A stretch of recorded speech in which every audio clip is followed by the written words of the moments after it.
आपके बच्चे के साथ क्या हुआ था? सर मेरे बच्ची के साथ एक प्रमोद राय घटना किया है कि रेप किया, उसके बाद हमल था उसको भी गिरवाया। अभी हम लोग केस करने के कारण में अभी बहुत दिन से बर्बादी भी हैं और लड़की का भी इज्जत नीलाम गया, मेरा भी इज्जत नीलाम गया। वैसे तो गरीब आदमी ही है सर, कहीं भी मौका नहीं मिल रहा है।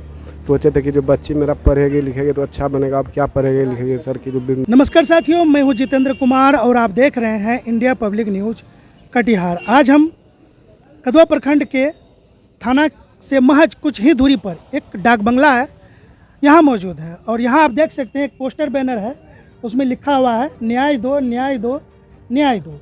दुष्कर्म की गरीब नाबालिग पीड़िता को इंसाफ दिलाने हेतु आमरण अनशन। दो पोस्टर है, इसमें दो व्यक्ति का फोटो है जिसमें कि राम प्रसाद राय जो पीडीएस दुकानदार है उनका छवि है और दूसरे में प्रमोद कुमार राय उनका छवि है। और पेशे से इनको एक को शिक्षक बताया जा रहा है, दूसरे को जो है पीडीएस दुकानदार बताया जा रहा है। और मामला ये है कि बीते दिनों जो है कि एक लड़की है जिसका मामला था कि वो पढ़ने के लिए आती जाती थी। इसी दौरान जो है उनसे जो है जो एक शिक्षक था वो इनसे जो है नाजायज़ संबंध बना लिया। अब मामला ये हुआ, उनके बाद कुछ दिन बाद जब इस तरह का बात जब फैली, उनके बाद उनके बड़े भाई जो है पीडीएस दुकानदार जो है उन पर भी आरोप लगा है कि वह भी जो है इस मामले को झाँप झूप किया और इनके बाद लड़की के साथ उन्होंने भी जो है रिश्ता बनाया। यानी कि सीधा शब्दों में कहें तो एक रेप कहा जाए इनको, क्योंकि लड़की नाबालिग है और लड़की जो है यहाँ से क्या 164 ना 164 लड़की यहाँ जो है यह मामला अपने पिता को बताया, पिता को बताने के बाद माँ को बताए, माँ को बताने के बाद धीरे धीरे उनका जो भी था समाज में चर्चा होने लगी। और उनके बाद जो है जैसे ही ये मामला मुखिया जी के संज्ञान में गया तो मुखिया जी इस मामले को जो है एक्शन में लिया और उनके बाद जो है कार्रवाई कराने के लिए, उचित इंसाफ दिलाने के लिए प्रशासन का दरवाज़ा खटखटाया। यहाँ तक कि 164 का भी बयान हो चुका है। एसपी साहब से भी लड़की खुद गई थी वहाँ। उनके बाद उनको आश्वासन भी दिया गया था कि 2 दिन के बाद जो है कार्रवाई होगी और आज 15 दिन बीत रहा है क्या? हाँ, 1 महीना से भी ज़्यादा। हाँ, अच्छा। तो एसपी साहब को आवेदन देने के बाद ये दिलासा मिला कि बहुत जल्द इन पर कार्रवाई होगी, लेकिन आज 15 दिन बीत जाने के बाद अभी तक कोई कार्रवाई नहीं हो रही है। अब जाजा पंचायत के मुखिया जी यानी कि मुखिया पति कहें, वो समाज सेवी भी हैं। महनूर हत्याकांड में इनकी बहुत बड़ी भूमिका थी। हालांकि ये वहाँ पर मौजूद थे और कुछ असामाजिक तत्वों ने थाना में जाकर के तोड़फोड़ किया, जिनका खामियाजा जो है मुखिया जी को भुगतना पड़ा और इनको जो है कुछ दिनों तक जेल भी जानी पड़ी। इनके अलावे हम बात करें अब लड़की के साथ जो दुराचार हुआ है, दुर्व्यवहार हुआ है, इनके साथ जो समाज में दरिंदे जो है इनके साथ जो दुष्कर्म किया है उनको सज़ा दिलाने के लिए और लड़की को इंसाफ दिलाने के लिए जाजा पंचायत के मुखिया पति साकिर रेजा डाक बंगला में आज 3 दिन से धरना प्रदर्शन दे रहे हैं। हो सकता है कि यह धरना प्रदर्शन इनका आमरण अनशन है। इनका कहना है कि जब तक कि लड़की को इंसाफ नहीं मिलेगा तब तक हम जान दे देंगे, लेकिन आमरण अनशन से नहीं उठेंगे। तो बात करते हैं, थोड़ा सा कैमरा इधर कीजिएगा। बात करते हैं कि आपके बच्चे के साथ क्या हुआ था? सर मेरे बच्ची के साथ एक प्रमोद राय घटना किया है कि रेप किया, उसके बाद हमल था उसको भी गिरवाया। अभी हम लोग केस करने के कारण में अभी बहुत दिन से बर्बादी भी हैं और लड़की का भी इज्जत नीलाम गया, मेरा भी इज्जत नीलाम गया। वैसे तो गरीब आदमी ही है सर, कहीं भी मौका नहीं मिल रहा है। सोचे थे कि जो बच्ची मेरा पढ़ेगी लिखेगी तो अच्छा बनेगा, अब क्या पढ़ेगी लिखेगी सर की जो। पढ़ने के लिए भेजते थे बेटी को? जी सर। और वो किसके पास जाती थी पढ़ने के लिए? प्रमोद राय के पास सर। प्रमोद राय तो पीडीएस डीलर का भाई है ना? जी सर। तो फिर ये कैसे हो गया? वो क्वेश्चन चला रहा था सर। हाँ, प्राइवेट का मास्टर है। अच्छा। तो ये जो आप जो कह रहे हैं कि बीते दिनों उसका हमल कर दिया गया, जो बच्चा ठहरा था उनको गिरा दिया गया, तो वो कितने दिन पहले की बात है? ये सर 1 से 1.5 महीना के पहले की बात है। और ये कहाँ में हुआ? पूर्णिया में हुआ ना दुर्गागंज में? दुर्गागंज में हुआ। दुर्गागंज में। बच्चा को दबाव के कारण से मतलब बच्चा को गोली का धमकी दिया, गन का धमकी दिया। तुम किसी के पास बोल नहीं सकते, पापा मम्मी के पास, किसके पास नहीं बोल सकते। नाम बताइए अपना। मेरा नाम श्रवण राय है सर। तो ये हालात है, ये लोकतंत्र का जो है सीधा साधा जो है लोकतंत्र है। लोकतंत्र में तानाशाही बरकरार है। एक पिता जो गरीब है अपने बच्चे के इंसाफ के लिए दर दर भटक रहे हैं और प्रशासन के कान पर अभी तक जू नहीं रेंगा है। अब देखना यह है कि पीड़िता को इंसाफ मिलता है या नहीं।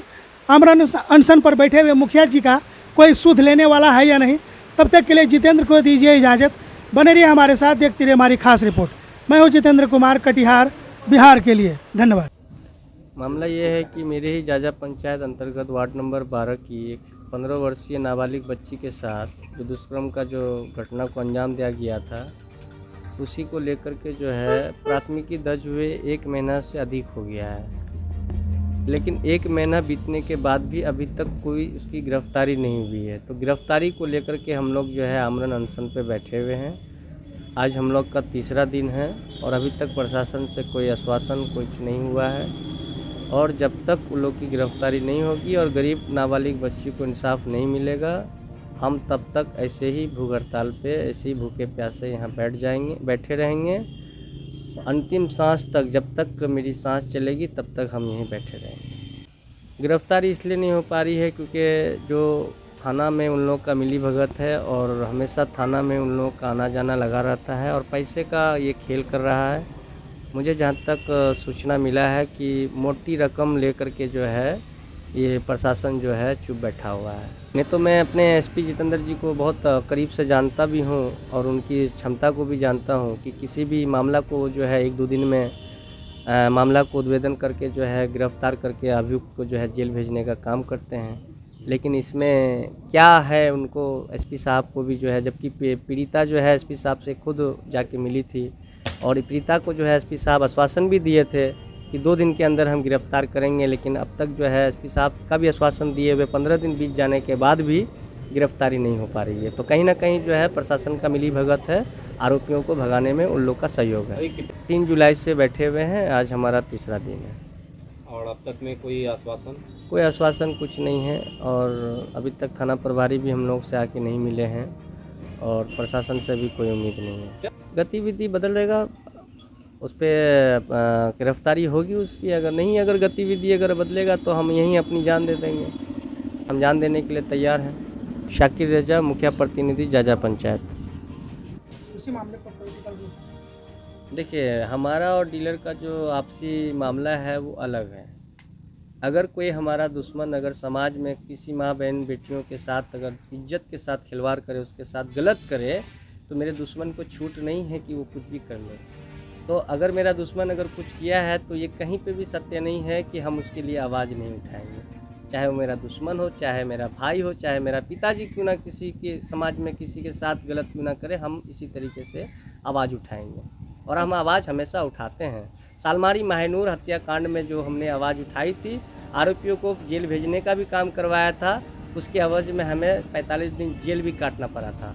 तो हम जो है ना तो अपना जात देखते हैं, ना धर्म देखते हैं, ना तो क्षेत्र देखते हैं। बस हम जो है देखते हैं जहाँ हमारी ज़रूरत है, हमें आवाज़ उठाना चाहिए, हम आवाज़ उठाते हैं। अच्छा, जो डीलर है, जो पीडीएस दुकानदार राम प्रसाद राय और प्रमोद कुमार राय, ये दोनों भाई हैं क्या? जी, वो दोनों भाई हैं। तो दोनों भाई, ये कैसे हो सकता है दोनों भाई?